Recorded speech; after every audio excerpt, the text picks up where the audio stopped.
your daily dose of sports and fun. This is the Morning Drive Podcast from Double T 97.3, presented by Cantex Roofing and Construction.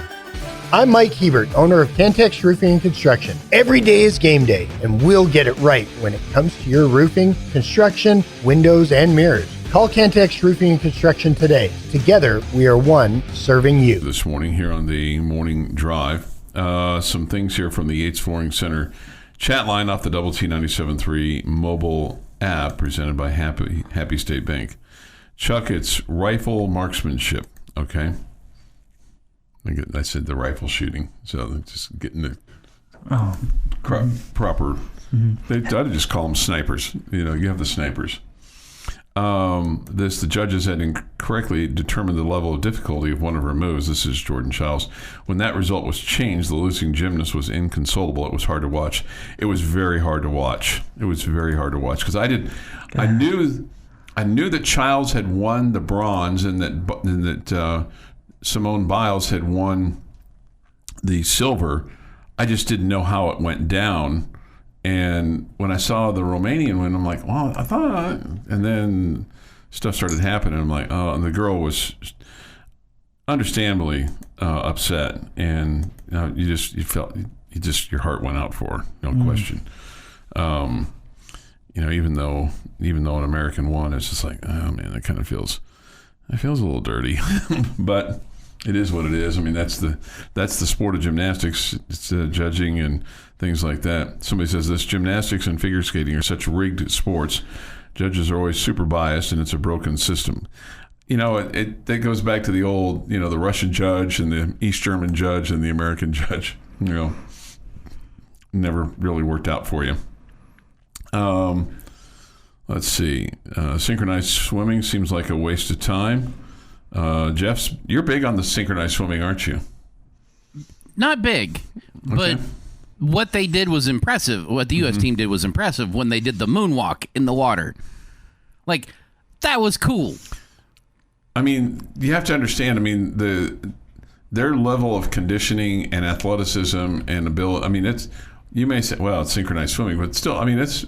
You hold your breath underwater upside down for a minute. I was going to say, it's pretty impressive what they do. It's very impressive what they do. I agree with impressive. It's just not super exciting to me. No, but I agree with impressive both in the skill and the conditioning. Yeah. And, I am impressed with the water polo conditioning. Yes, that's absolutely. Crazy. Absolutely. Maybe not as much the skill, but the conditioning, that's crazy to be treading water for that long. That's amazing. Those may be the most well-conditioned athletes there are. They're kind of like they're with hockey players. But it also, the sport bores me. Okay. That's fair. Yeah. That's all. I can be impressed and bored at the same time, can't I? Sure. Is that allowed? Yeah. Mm-hmm. Yeah. Mm-hmm. There's a lot of Olympic sports that are like that. Mm-hmm. Yeah. Okay. Give me table tennis all day long, man. Those guys. I saw a point last night that I swear those guys it had to have been 35 points. Or 35 shots, At each other. And they were, 3 or 4 feet away from the table, maybe farther, maybe 5 or 6 feet away from the table. And they were just full swings, whacking as hard as they could. It was so impressive. Would going to the Olympics, when it's in Los Angeles, would there be something that you would have interest in? Just to say that I've been to the Olympics, absolutely. Yeah. And I would try to take in as many oddball sports as I could. Okay. I would shy away from going to watch the men's basketball team because I've seen basketball a million times in my life, but let me go watch some archery and something like that. Yeah. I would even show up at the synchronized swimming thing just to check it out. Yeah, just check it off my list. Yeah, I bet you it's going to be in Los Angeles. There'll be some tough tickets. They're going to have the swimming at SoFi, where the Rams and Chargers play, and it's going to be the largest swimming attendance that they've had in the Olympics. About 38,000. I don't know how much you'll be able to see, but they'll build a pool, much like they did in Indianapolis this year for the U.S. Olympic trials. The gymnastics is going to be at the Krypton Arena, or whatever they call it now, the old Staples Center. It's where the gymnastics is going to be. Krypton? Krypton. Kryptonite or Krypton. Crypto, whatever it is. Where the Lakers play, they're going to have the gymnastics there. Okay. And then where the clip joint plays, that's where the basketball is going to be. The new clip joint place. Okay. Okay. Take a wild guess where the softball is going to be played.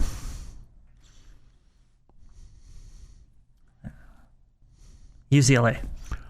Oklahoma City. Okay, that makes sense.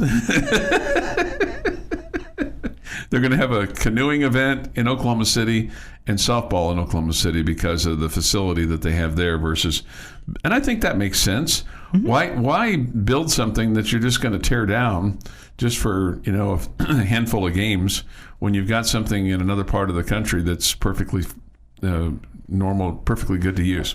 And people of Oklahoma City will go bananas over that. Sure, they love their softball in that area, and obviously with what Oklahoma's done and other schools. And if you're who knows? Maybe we'll have a softball player playing in that thing 4 years from now. Mm-hmm. Granted with our new coach and new emphasis and focus and all those kinds of things, increased awareness. And influx of money. And $1 million player. Did you forget that part? Right. Maybe she'll be playing. Hope so. I wonder, and I don't know what this number is, and we're just now starting to get interested in softball. We can all agree with that. How many of the foreign players have already played at Oklahoma City? With respective college teams. Oh, gosh, who knows? I don't know what that number... I imagine some, sure. I would imagine very high, because I don't think that college softball is littered with foreign players. I don't know. Yeah, that would be my guess. I wouldn't even agree with Jamie on that. Yeah, now if we were talking tennis or golf, it'd be a different deal. Oh, sure, 100% there. But I wonder what that number is. Can you ever remember a foreign player being on Texas Tech's team? I don't know, with the exception of maybe 3. I could name any Texas Tech softball players. Okay. To be fair. Mm-hmm. Somebody says this, to get you 3 to do water dancing, LOL. Ooh. Chuck and Jeff would be way better than me. I don't know. Hey, fat floats, I'm good. What? Fat floats, I'm good. This is the Morning Drive Podcast from Double T 97.3, presented by Cantex Roofing and Construction. Today is the 8th day of August, 2024. Here is Jeff McGuire. Chuck, you're on deck. You'll know when it's time to at bat. Okay. Just letting you know, you're on deck. 1922. I hate that you've been able to become so... No. This is a good one. You like this one. Okay. 1922. Pirates set a record of 46 hits in a doubleheader against the Phillies. Okay, the real challenge here would be to let me guess what he expects you to make a point on. You want to write it down and put it in an envelope? Oh, I don't know what it is yet. It will be very obvious when Chuck needs to be used. Okay. When I need to be used. And he will rise to the occasion and nail it out of the park. Okay. I have no doubts. Man, that's a lot of pressure. You got this, Chuck. He does. 1950. Florence Chadwick swims the English Channel in a record time of 13 hours and 23 minutes. That's only covering about 21 miles in that swim. 13 hours in the water. In the water. Mm-hmm. Wow. That when those things were coming out, like in the Guinness Book of World Records, that was something that that's very cold water. That I thought I would want to try to do someday, but that is very cold water. Yeah. That is North Atlantic water. No thank you. How cold would you say it is? You do it in a wetsuit, I think. I would need a wetsuit and a hot tub floating around me. No, that is cold water. 1976, Chicago White Sox suit up in shorts. Because that was a good look. Oh, my God. That was just... It was a terrible look. 1977, Texas Rangers turn their very first triple play against the A's. 1984, Carl Lewis wins his third gold medal of the Los Angeles Olympics, joining Kirk Baptiste and Thomas Jefferson in the American sweep of the 200-meter. 1988, Cubs and Phillies attempt to play the first night game ever at Wrigley Field. And it was a rain out. They'd have to wait another day. 1992, the original U.S. Dream Team wins the basketball gold medal at the Barcelona Olympics, 117-85 over Croatia.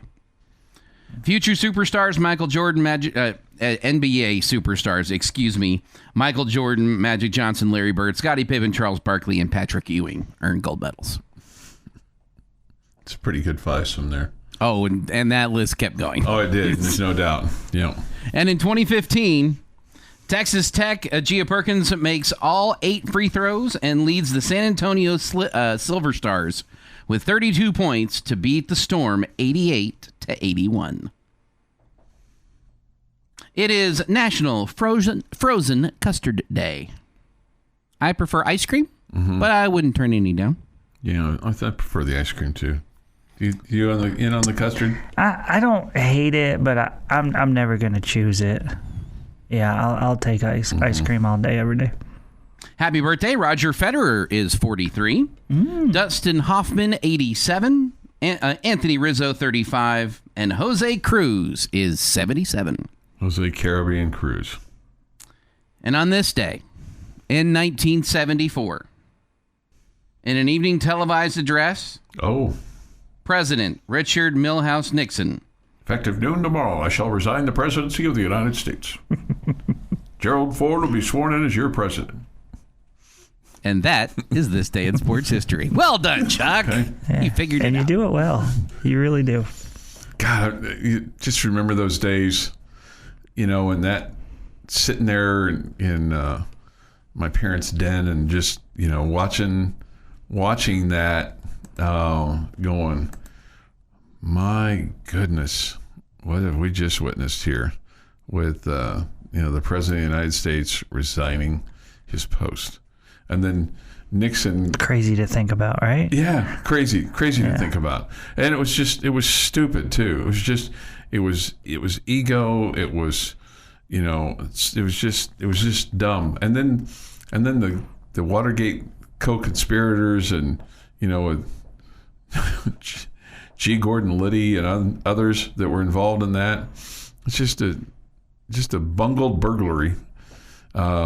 And then it leads to the fall of the presidency. It's just crazy.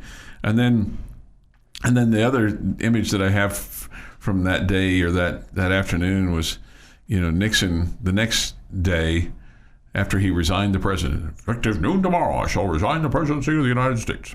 Then he goes to, they go to Marine One, which now was called Marine One because he was no longer the president. And Nixon gives the peace sign because that's what he always did. He always had hold both hands up and give the peace sign. He gave the peace sign as he got up, and then he did a salute, and then got on, and they showed his face in the. He always looked like a bulldog, He showed his face there and looking out the window, and you just go, man, you are only responsible for this yourself. But anyways, crazy. We get this from Front Row Heckler off the Yates Flooring Center chat line, checking in from Minneapolis. Oh, thank you. We get this as well. When I was at the Olympics in Los Angeles in 1984, the USC football players were selling tickets for big money. Okay. Okay. My wife and I went with friends to the 84 Olympics. You had to choose what you wanted to see months in advance, pay for everything in advance on American Express, and wait to see what you got. Then credit was returned to your card. A lot of driving between venues. That from Washed Up Guy. Okay. And, that was a time when Peter Ueberroth, he was the head of the U.S. Olympic Committee. He's the one that came up with the running of the torch by a lot of different people and then had corporate sponsorships. And they were basically trying to figure out a way to pay for the Olympic Games without the United States and the city of Los Angeles going into massive debt. And that's really kind of started some of that corporate sponsorship stuff, at least as far as the Olympics were concerned, because Ueberroth was trying to figure out a way to operate it like a business rather than just throw money at it. And then he would eventually become the commissioner of Major League Baseball as a result of that success that he had with the 84 Olympics. So there you go. 6:52 this morning here on the Morning Drive. No baseball today. We'll have baseball tomorrow. The Rangers and the Yankees and the Astros and the Red Sox. both those teams on the road tomorrow. The Rangers playing an afternoon game on Saturday at Yankee Stadium, and then Sunday as well. I wonder. I'm gonna ask a question that I do not know the answer to. Have they had Old Timers Day yet for the Yankees? I do not know. It's kind of around that time of year when they do that, and It's usually in the summer. Well, and then at a weekend, and it's an afternoon game, and the Rangers play afternoon games on both Saturday and Sunday. You don't see very many teams still doing Old Timers Day.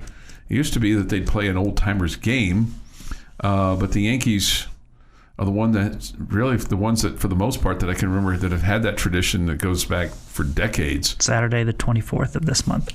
Okay, so it's coming up. Yeah, coming up. Somebody says today's the day that the Rangers get to go to the White House, right? I think you're right about that. I saw that. That's cool. Yeah, that is very cool. Mm-hmm. That is very cool that they get to do that and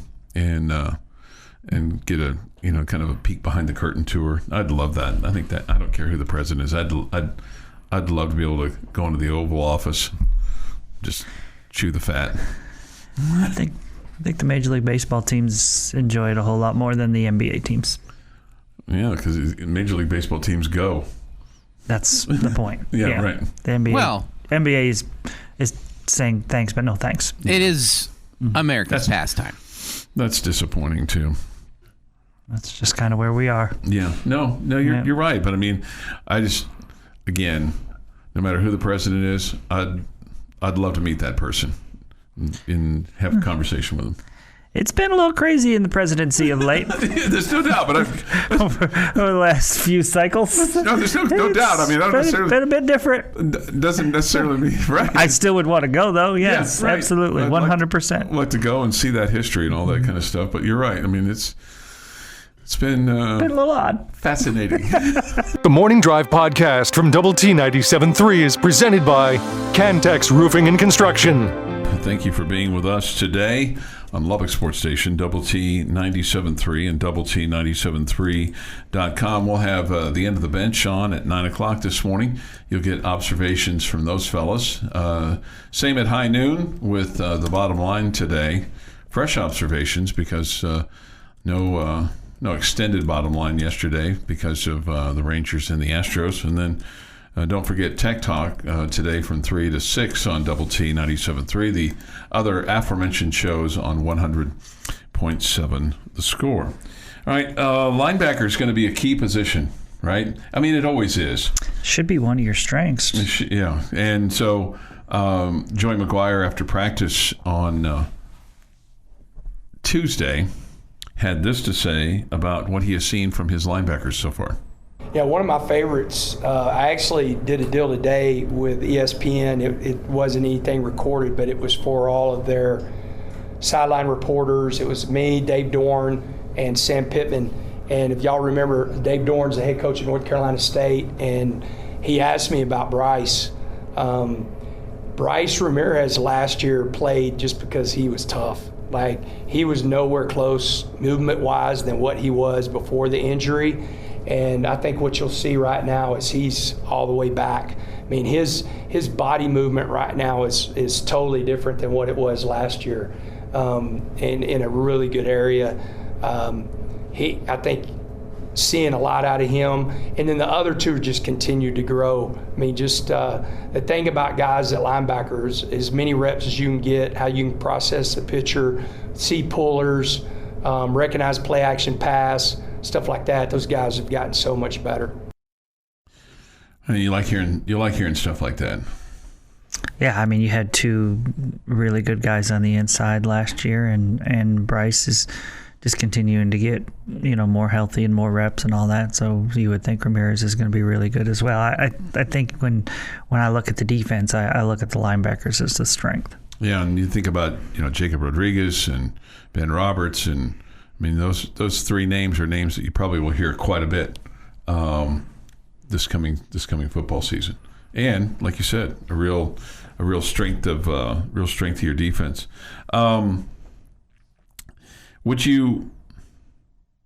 Do do you feel like you have a strength of your offense right now? Do you think it's the receiving group again, or do you feel like it's more? I think it's probably the guy that rushed for 1,500 yards. No. I understand, and I understand that. But I mean, what I meant by this was more as a group. I mean, he is one, but then there's two guys that are right behind him, the two Cams, and maybe the receiving group is just too much unproven versus what Taj Brooks did last year. I hope that we can have a legitimate conversation about this, but I feel like it's the running backs, because Taj Brooks is going to take 75% of the carries, and he's really good. Yeah. And what do you think the play? I would love for the wide receivers to prove us wrong, because they've been so good that they've been better than Taj. And I don't look at that and think that's not a possibility. I mean, I think there's some serious talent that you've brought in here to play wide receiver, and add to the mix a couple of guys that stuck around that I'm high on as well. So I think you have the potential to be pretty good at wide receiver. But I'll also tell you, a year ago, I thought you were going to be good at wide receiver, and you were pitiful. No doubt. And you were not anywhere near what I think everybody thought that you were going to be. And as a result of that, I mean, offense stalled at times or suffered at times. You couldn't move the ball like you wanted to. So if you had to guess right now, what percentage of plays would you say would be utilized by the running backs? All three of them. As far as the run pass? Yeah. Or what would you like it to be? Or does it matter? Does that matter to you? It really doesn't. I mean, I want them to do what's working. You know, I want 10% running back, 10% wide receiver, and 80% tight ends. Just kidding. Now you're checking with me. No, I'm just. We're all of us. I feel like every Red Raider right now is obsessed with tight ends, and it's been this way for a few years now. We love these tight ends. We all want to see them used more. It's like, I think it's because we went through the Leach era where we never had tight ends and they did not exist. And now we're like, hey, we got like this big guy, and he can catch the ball, and he can run. We got 3 NFL tight ends, Jamie. Okay, all the above. Yeah. Yeah, and they combined for 14 catches last year. I mean, I think we're all like so dying for the tight end to be used. So I was just joking about that. I don't have I want you to be balanced, but I want you to do what's working. What he just said right at the end there. I want you to do what's working. I do not care if Baron Morton does not throw a single pass all year long. That would be really boring, though. Boring and winning is good. If it's working, it's good. You know what? My gut is not always right, okay? But this is what my gut tells me right now.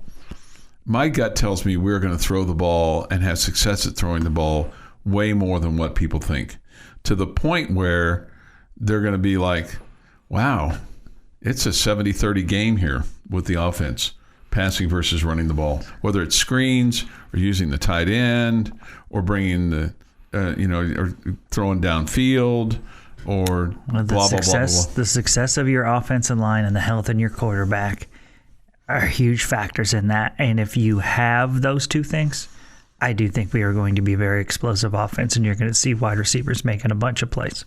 Yeah. Yeah. It would be hard not to. Again, Josh Kelly's a talented guy that you brought into the mix. Micah Hudson is, crazy talented, right? I know he's a freshman and all that good stuff, but, I think Caleb Douglas is a guy that everybody's sleeping on. I think he could be a big player for you. Coy Aiken is coming back, is in my opinion, the best one coming back. And I think he's a really good player who clearly has a relationship as far as that connection with the quarterback. And he just a guy. It seems like a guy that always makes the play that when you need him to get 7, he's getting 8. He's just that guy. So, I have a hard time It's going to be really disappointing if your passing game isn't significantly better than it was a year ago. Especially with what you've poured into that side of the football on the offense. Yeah, I can't even imagine how much literally you've poured into it. Yeah, right. I'm sure it's a pretty penny. Mm-hmm. All right, here's a question for you, and you're going to have a question for us here in a couple of minutes. And this may be a stupid question, but it is what it is. Well, half of mine are too. So. All right, Red Raiders finish 8-4 like you've predicted. Okay, you finish 8-4. Jeff's predicted 8-4, but your 8-4 comes with this caveat: Taj Brooks doesn't break Byron Hanspart's rushing record. Are you okay with that? I mean, I want him to do it, but it's not the end all. So, what are my options here? What are your options? We get to 8-4 and he doesn't break the record, or what? Or we get to 9-3. I'm confused what my options are. No, I just would you take that right now? 8-4, but Taj doesn't break the rushing record. Yeah, I guess so. Yeah. I would. It's not like he's like 60 yards away. Right. And he's got to put some work in this year. Mm-hmm. It's not as much as he did last year, but he's still got to put some work in this year to get the record. Winning 8 games is fun. Yes. We like fun. We like fun. Choose fan. joy, right, Jamie? Choose joy. It's not even a choice with me. It's just who I am. Yeah. Why are you laughing? Choose joy. Jamie just gave you joy. He did. He gave me joy. That was not meant to be funny. No. This is the Morning Drive Podcast from Double T 97.3, presented by Cantex Roofing and Construction. Jamie's question of the day on Double T 97.3 is brought to you by Connecticut of West Texas. Okay, so I just gave you one of my answers, but you only get one, so I'll probably change it up.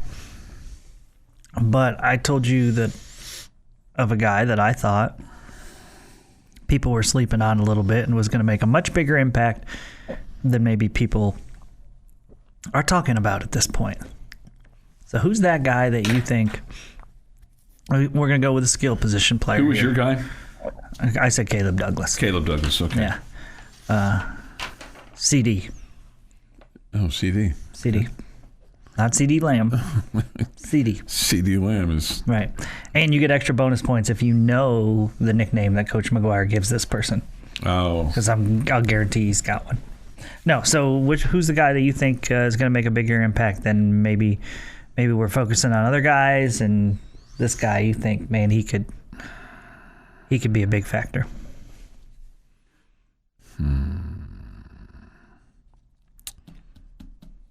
Skill position guys. Yeah. Because he said in his opening press conference on Media Day for the Red Raiders that in order for them to be playing meaningful games, the skill guys were going to have to be the skill guys. In other words, that they were going to have to show out. So and the punters are going to have to punt the ball. Well, there is that.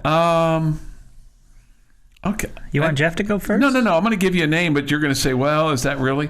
I think Cameron Dickey's going to have a bigger impact on this team than what we think. Well, it seems like he's pushing Cam Valdez for that starting spot. So I think that's a good answer. And because I think that him, even whether he's punt returning or, I just think that his freshness and his, ability to, elude people. I don't think he's not necessarily the speed guy that Valdez is, but I think that he's going to have a bigger impact than what we think. Valdez is the guy that I want to answer this for, but I still think that Taj Brooks is just going to get the majority of the touches. So I think Valdez could be used more in the passing game than he has been, but I don't know. Him being healthy, it'll be interesting to see, because just everything you hear coming out of Texas Tech, whether it be Big 12 Media Days or their local media day or these, it seems like it is rule number 1, let's try to win. Rule number 2, let's get Taj the record. That's the way it feels like to me. So it's just hard to believe that he's not going to get the majority of the touches. But then I go back to the end of last season when it comes to Valdez. He was the first name that popped in my head because he entered the portal after Taj announced he was coming back and then came back. Mm-hmm. There had to be a conversation there. There had to be something, hey, we're going to use you. No one's talking about Valdez right now. It's all Taj all the time. It's Taj time every second of the day, and I have no issue with that. That's good. I'm a big, huge fan of using your best players. But I have to imagine that a conversation was had that we're going to use you here. We're going to use you here. This is what we're going to use you for, which is why he came back. So he's one answer I've got. The other one that comes to mind, and maybe this is just more hopeful than anything else, but I'm going to put Dre McCray on this list. That he had a full year in the system. He had a full year with working with the quarterback situation and the offensive coordinator and seeing how Big 12 defensive backs are going to be playing him. That this is the year that maybe he can finally do what we expected him to do when he first got here. That he can jump out and be one of those receivers that you look to when you need to get the chains moved, when you need to get a big play done. He's got the capability. We've seen it. It just hasn't happened here yet. Yeah, remember, this is just his second year with us. Yeah. He's a transfer. Well, this is why you don't let people answer more than one. Give more than one answer, because he just took mine. Are we forgetting that he was picked as an all-conference player? Okay, and punt return and kick return is still skill position players. Mm-hmm. Okay? Yeah. And I think he's going to get every opportunity to excel in those roles, and I think he's good in those roles. And then at the wide receiver position, it feels like you have so many of those type of guys on the outside that give you length and all that kind of stuff, and that he's going to be that slot guy that has the opportunity to get a lot of looks as well. And when you have a defense that has to be wary of a great running back, and you have a defense that has to be wary of Josh Kelly and Micah Hudson, what they can do on the outside, you would think that's going to open things up for guys like Coy Aiken and Dre McCray. And maybe the tight ends. Back to the tight ends. Here we go. So I think Dre McCray has the potential to be a big-time player for you. Last year, McCray, 29 grabs, 255, 2 touchdowns in the receiving game. I mean, I wouldn't be shocked at all to see the passing yard or the receiving yardage to be over 500 and him to be somewhere closer to 45 to 50 grabs. Okay.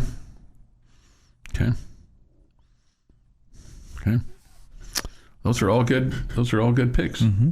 All good picks. So, well, we don't know if they're good picks yet. We'll have to go through the season to find out. Sure. But we hope they're good picks. Mm-hmm. But I'm with Jeff. I love the Cam Valdez story, and I want it to work out so well. I believe, like Jeff said, that there was a conversation had there that said, hey, we've got plans that we could really use you a lot more. You could be our number 2 back, whatever. And now we've heard that Cam Dickey's pushing him. And that's great for the depth and all that good stuff. But you would have thought that he would have had an assurance that he was going to be a much bigger factor. And again, he was injured for part of last year, so that factored into it as well. But I think probably too, his opportunity here when he went into the transfer portal was better than any other place that he was going to get. I would have guessed he could have gone to a smaller school and been a featured back. At the Power 4 level, I should have qualified that. At this level. I'll bet he could have been a featured back somewhere. I don't know. I don't know about the Power 4 level, but I mean, if he just wants to play so he can get looks from NFL scouts, mm-hmm. he could have gone to a smaller school and gotten 20 carries a game, 25 mm-hmm. carries a game. Mm-hmm. Yeah. Could have gone to New Mexico or whatever and played. Land of enchantment, and just play in front of nobody. The Morning Drive podcast from Double T 97.3 is presented by Cantex Roofing and Construction. Morning Drive on Lubbock Sports Station, Double T 97.3 and Double T 97.3.com. With Jamie Lent and Jeff McGuire, I'm Chuck Heinz. It is great to have you with us today on the Morning Drive.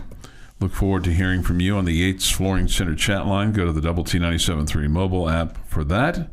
And the Visual Edge IT hotline is open too at 806-771-0973. We come to you this morning from the First United Bank studio as per usual. A couple of things maybe to kind of keep your eye on from an Olympic standpoint today. The 200-meter men's final will take place. Noah Lyles will go for double gold, 100, 200. The 200 is the better race for him.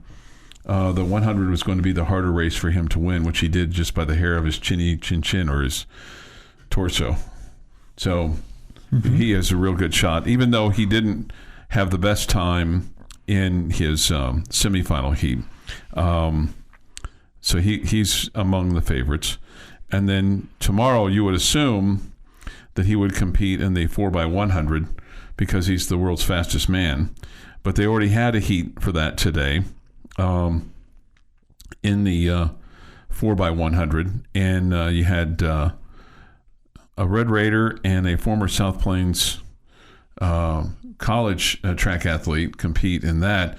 Courtney Lindsay was in that, along with Fred Curley, and they had the best time of all the heats so far. They blew away the rest of their heat. Yeah. So what that means is, regardless of if they compete in the final or not, and, you know, if you're those guys, you certainly would want to be in that spot. But, I mean, when you have Noah Lyles and others. But the fact remains, is that if they win the gold, both those guys will get gold medals and be considered gold medal athletes. So that's, you know, fingers crossed for that thing. In addition to the long jump that's taking place today. So lots of potentially great stuff that could still happen for Texas Tech athletes, whether they represent the United States or not. Okay, so that is coming up. Getting to the Cowboys, this CeeDee Lamb thing is getting. I feel like it's going backwards now, Jamie, in terms of what the Cowboys are going to do with him, because now he's been removed from the active roster. Okay. So it's procedural, I guess, but they needed to make some room for him. So he's now on the reserved did not report list, which goes into their first exhibition game Sunday against the Los Angeles Rams, a game that we'll have here on Double T 97.3 at 2:30 on Sunday afternoon. So the Cowboys, you know, had to make space because they added they had to move Sam Williams out because he blew up his knee, and they're bringing in people to do that. And I guess they felt like that they needed to make some other changes with their 90-man roster just because of needs.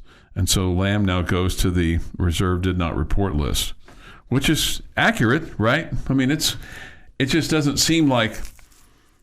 And maybe that's not meant in bad terms or anything like that, but just perceptually, or the surface of it means it looks like things aren't going well between the two camps. Yeah, but we've seen this before, right? Haven't we? Where it looked like, man, there's no chance it's going to get done, and then in the last week or so it gets done. Yeah. So that's what you think is going to happen here? Yeah, I think it's going to get done right before the season. Yep. One side, the Cowboys, or maybe it goes a couple weeks into the regular year, into the season. Yeah. What about Dak? Did you say, "Hey, Dak, yeah, tough luck"? No, I feel like Dak's going to get done before the CeeDee. You do? Mm-hmm. Yep. See, I would have bet maybe a week ago, because it seemed like they were getting closer to CeeDee than Dak. I would have bet a week ago that the Cowboys were going to get the deal done with Lamb first. But I don't know. I mean, that's just a